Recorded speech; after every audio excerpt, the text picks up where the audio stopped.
નમસ્કાર. ચાલો આજે કંઈક મજેદાર કરીએ. નકશાની દુનિયામાં જઈએ. હવે નકશા એટલે ખાલી કાગળ પર લીટીઓ જ નથી. એ તો એવી વાર્તાઓ છે જે આપણી દુનિયાના કેટલાય રહસ્યો ખોલવાની રાહ જોઈ રહી છે. આ જુઓ, પહેલી વાર જોતા તો એમ જ લાગે કે આ તો બસ રંગો અને આડીઅવળી લીટીઓનું ગૂંચળું છે, નહીં? પણ શું આ ખરેખર એટલું જ છે કે પછી આ એક સિક્રેટ કોડ છે, એક એવી ભાષા જે આપણે આજે સાથે મળીને ઉકેલવાના છીએ? તો ચાલો શરૂ કરીએ નકશાની આ ગુપ્ત ભાષાને સમજવાનું. આપણે જોશું કે કેવી રીતે આ સાવ સામાન્ય લાગતી લીટીઓ, નાના નાના ચિહ્નો અને જુદા જુદા રંગો પર્વતોની ઊંચાઈ, નદીઓના વહેણ અને શહેરોના ઇતિહાસની આખી કહાણી કહી જાય છે. સારું, તો સૌથી પહેલાં એ સમજીએ કે નકશો એટલે શું. એકદમ સીધા શબ્દોમાં કહીએ તો આપણી આટલી મોટી પૃથ્વી અથવા એના કોઈ એક ભાગનું સપાટ કાગળ પર દોરેલું એક ચિત્ર. આમ જુઓ તો એક જાદુ જ છે, નહીં? આખી દુનિયા એક નાનામથા કાગળમાં સમાઈ જાય છે. પણ એક વાત છે, બધા નકશા એક જ વાર્તા નથી કહેતા. એમના મુખ્યત્વે બે પ્રકાર છે, અને દરેક પ્રકાર આપણની દુનિયાને એક સાવ અલગ જ દૃષ્ટિકોણથી જોવાની તક આપે છે. અહીં જુઓ, ડાબી બાજુ છે પ્રાકૃતિક નકશો. આ આપણને પૃથ્વીની કુદરતી કહાણી સંભળાવે છે, ક્યાં પહાડો છે, ક્યાંથી નદીઓ વહે છે, એ બધું. અને જમણી બાજુ છે રાજકીય નકશો. આ માણસોએ બનાવેલી દુનિયાની વાત કરે છે. દેશો, રાજ્યો, શહેરો, એમની સરહદો, બધું જ.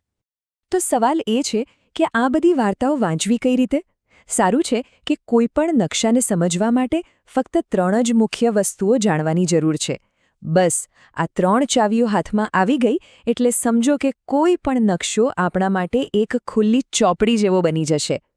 તો આપણી પહેલી ચાવી છે દિશા. દિશા વગર તો નકશો બસ એક ચિત્ર જ રહી જાય, ખરું ને?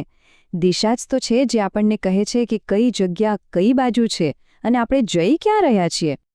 આ છે દિશાસૂચક ચક્ર, નકશા પર દિશા બતાવનાર સાથી. એ આપણને 4 મુખ્ય દિશાઓ બતાવે છે: ઉત્તર, દક્ષિણ, પૂર્વ અને પશ્ચિમ. આ 4 દિશાઓના આધારે જ નકશા પર કોઈપણ જગ્યાનું સ્થાન નક્કી થાય છે. તમે જોયું હશે, મોટાભાગના નકશામાં ઉપરની તરફ એક તીર હોય છે જેના પર ઉ લખેલું હોય છે. ઉ એટલે ઉત્તર. અને બસ આ એક જ દિશા ખબર પડી જાય ને એટલે બાકીની 3 દિશાઓ દક્ષિણ, પૂર્વ અને પશ્ચિમ આપોઆપ મળી જાય. પણ જરા વિચારો, માની લો કે આકાશ વાદળોથી ઘેરાયેલું છે, સૂરજ દેખાતો નથી અને આપણી પાસે જે નકશો છે એમાં દિશા બતાવતું કોઈ નિશાન પણ નથી. તો પછી શું? દિશા કઈ રીતે શોધવી? એનો જવાબ છે હોકાયંત્ર. આ એક કમાલનું સાધન છે. એની સોય છે ને એ હંમેશા ઉત્તર દિશા જ બતાવે. પછી ભલે તમે ગમે ત્યાં હો, ગમે તેવી પરિસ્થિતિ હોય, હોકાયંત્ર હંમેશા સાચો રસ્તો બતાવવા માટે હાજર હોય છે. ચાલો હવે આપણી બીજી ચાવી પર આવીએ, પ્રમાણ માપ. આ તો એક એવી જાદુઈ યુક્તિ છે જેનાથી હજારો કિલોમીટરનું અંતર પણ કાગળના એક નાનકડા ટુકડા પર એકદમ ચોકસાઈથી બતાવી શકાય છે. તો આ પ્રમાણમાપ છે શું? સીધી વાત છે, એ નકશા પરના અંતર અને જમીન પરના સાચા અંતર વચ્ચેનો સંબંધ છે. જેમ કે નકશો આપણને કહે છે કે ભાઈ, અહીંયા જે 1 સેન્ટીમીટર દેખાય છે એ વાસ્તવમાં તો જમીન પર 100 કિલોમીટર બરાબર છે. પ્રમાણમાપ વગર આપણે ક્યારેય જાણી જ ન શકીએ કે બે જગ્યાઓ ખરેખર કેટલી દૂર છે. જરા વિચારો, 100 કિલોમીટર કેટલું લાંબુ અંતર થયું. આટલા મોટા અંતરને કાગળ પર કેવી રીતે દોરી શકાય? એનો જવાબ છે આ પ્રમાણમાપ પટ્ટી. આ નાનકડી પટ્ટી જ બધું સ્પષ્ટ કરી દે છે. એ બતાવે છે કે નકશા પરનું માપ વાસ્તવિક દુનિયામાં કેટલા કિલોમીટર બરાબર છે. અને બસ આટલા સરળ સાધનને લીધે જ આખો દેશ એક પાના પર આવી જાય છે. અને હવે આવે છે આપણી છેલ્લી અને ત્રીજી ચાવી, સંજ્ઞાઓ. જો નકશો એક ભાષા હોય તો આ સંજ્ઞાઓ એના અક્ષરો છે, એની વર્ણમાળા છે. આ નાના નાના ચિહ્નો જ આપણને કહે છે કે નકશા પર જે દેખાઈ રહ્યું છે એ ખરેખર શું છે. આ જુઓ, આ કેટલીક સામાન્ય સંજ્ઞાઓ છે જેને રૂઢ સંજ્ઞાઓ કહેવાય છે. આ એવા ચિહ્નો છે જે લગભગ દુનિયાના દરેક નકશા પર એક સરખા જ હોય છે. પર્વત માટે, નદી માટે કે પછી દેશની સરહદ માટે.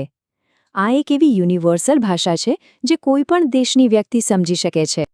અને જેમ ચિહ્નો છે એમ રંગો પણ નકશાની ભાષાનો બહુ જ અગત્યનો ભાગ છે. જેમ કે સામાન્ય રીતે કથ્થઈ રંગ ઊંચા પર્વતો બતાવે છે, વાદળી રંગ એટલે પાણી અને લીલો રંગ એટલે જંગલો અને હરિયાળી. આ રંગો જ તો નકશામાં જીવ પૂરે છે. તો લો, હવે આપણી પાસે નકશાને ઉકેલવાની ત્રણેય ચાવીઓ આવી ગઈ છે: દિશા, પ્રમાણમાપ અને સંજ્ઞાઓ. તો ચાલો આ નવા જ્ઞાન સાથે આપણે પેલા શરૂઆતના કોયડા પર પાછા ફરીએ અને જોઈએ કે હવે નકશો આપણને શું કહે છે.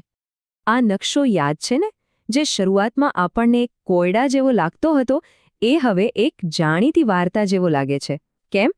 કારણ કે હવે આપણે એની ભાષા સમજીએ છીએ. હવે જુઓ, આપણે આ નકશાને કેટલી સરળતાથી વાંચી શકીએ છીએ.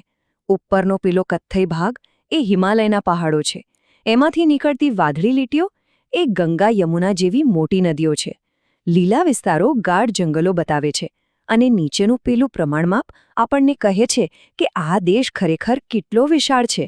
જે પહેલાં ખાલી રંગો અને લીટીઓ હતા, એ હવે એક આખી વાર્તા બની ગઈ છે. આ જ તો છે નકશો વાંચવાની તાકાત. જેમ ગિલ્બર્ટ ગ્રોસવેનરે કહ્યું છે, નકશો એ ખાલી એક સાધન નથી, એ તો એક મહાકાવ્ય છે.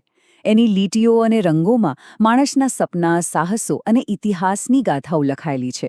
તો હવે જ્યારે આપણે નકશાની આ ભાષા શીખી જ ગયા છીએ, તો જરા વિચારો, આ જ આવડતથી બીજા કેટલાય રહસ્ય ઉકેલી શકાય. જૂના જમાનાની લડાઈઓના નકશા, હવામાનમાં થતા ફેરફારો, કે પછી કદાચ કોઈ છુપાયેલા ખજાનાનો નકશો. દરેક નકશો એક નવી દુનિયાનો દરવાજો છે. બસ એને ખોલવાની રાહ છે.